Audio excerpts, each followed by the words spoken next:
জ্ঞান নির্ভর অর্থনীতি, প্রযুক্তি নির্ভর কর্মবাজার এবং বৈশ্বিক প্রতিযোগিতার জন্য। আজ আমরা এখানে প্রচলিত সমস্যার পুনরাবৃত্তি করতে আসিনি।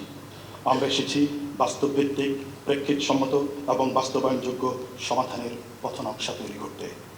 তাই এই কর্মশালা কেবল আনুষ্ঠানিকতা নয়, এটি কৌশলগত, কেবল আত্মসমালোচনামূলক নয়, এটি ভবিষ্যৎপন্থী এবং সর্বোপরি এটি কর্মমুখী। আমি একটি সহজ কিন্তু অস্বস্তিকর সত্য দিয়ে শুরু করতে চাই। আমাদের উচ্চশিক্ষা ব্যবস্থা সম্প্রসারিত হয়েছে মান উন্নয়ন ছাড়াই। বিশ্ববিদ্যালয়ের সংখ্যা বেড়েছে, শিক্ষার্থীর সংখ্যা বেড়েছে, কিন্তু শিক্ষার মান বাড়েনি। ফলে কর্মক্ষেত্রে নিজের স্থান করে নিতে পারে এমন দক্ষ ও আত্মবিশ্বাসী গ্র্যাজুয়েটের সংখ্যা সেভাবে বাড়েনি। এখন সময় এসছে আত্ম অন্বেষণের। আমাদের নিজেদেরকে প্রশ্ন করতে হবে, আমাদের তরুণদের কী শেখা উচিত? আমরা তাদেরকে ভবিষ্যতের চাহিদা পূরণের জন্য উপযুক্ত করে গড়ে তুলতে পারছি কি না।